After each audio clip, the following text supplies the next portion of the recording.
राम राम शेतकरी मित्रांनो, आपला कापूस 25 मे रोजी लागवड केलेली आहे. पाऊस कमी प्रमाणात असल्यामुळे या नसल्यामुळे एक मागं थोडा पाऊस झाला आहे, त्याच्यानंतर पाऊस नसल्यामुळे अपेक्षित कापसामध्ये वाढ नाही आहे. आणि वाढ नसल्यामुळे पण एक फायदा असा आहे, ह्या जो फळफांद्या असतात ह्या जोड लागलेल्या आहेत. मला वाटतं त्याच्यामुळे जास्त फायदा होईल. अपेक्षित वाढ नसल्यामुळे पण ज्या फळफांद्या असतात त्या जवळ लागलेल्या आहेत.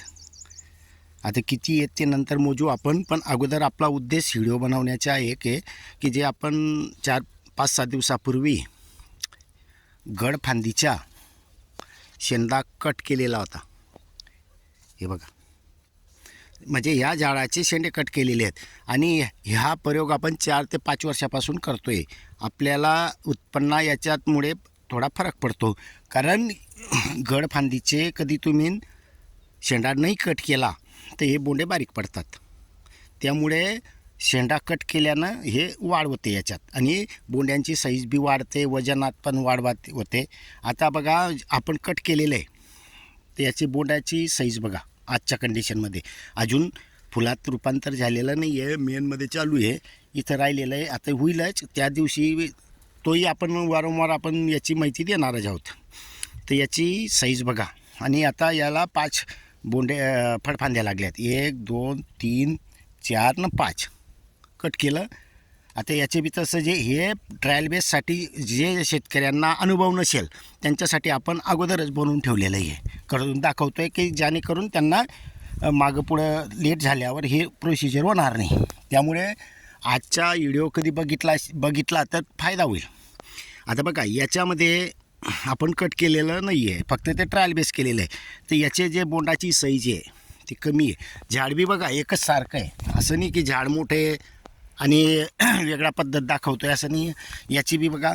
आता याला पण 1 2 3 4 5 आणि 6 म्हणजे 6 याला आलेले आहेत. तर शेतकरी मित्रांनो, याची बोंडाची साईज बी बघू शकतायत तुम्ही.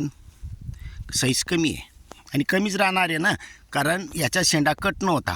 आता जे अन्नद्रव्य ते वरती जातं आहे, वरच्या याला पालनपोषण करते. आता याचे कट झाल्यामुळे आता बघा, हे लहान आहे, लहानाच्याही बोंडाची साईज बघा मोठी झालेली आहे. हे बघा, याच्या या साईजमध्ये आणि यांच्या साईजमध्ये फरक आहे.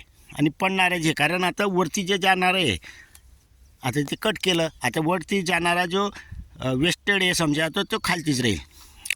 जर नाही कट केला तर हे बोंडे बारीक पडतात आणि मेन जे राहतं त्याला फायदा होतो. त्यामुळे शेतकरी मित्रांनो, जे मेन झाड असेल किंवा मेन हे जातं आहे त्याला 12पर्यंत फळफांद्या लागू द्या, नंतर शेंडा कट करा. आणि याला 5पर्यंत लागू द्या आणि कट करा. आता कट केल्यानंतर तुम्हाला आता स्पष्ट दिसतं आहे, साईजमध्ये फरक आहे. आणि ज्या वेळेला परिपक्वता होईल त्यावेळेला अजून आपण वारंवार व्हिडिओमार्फत या लेखी मेसेजमार्फत दाखवणारच आहेत. धन्यवाद.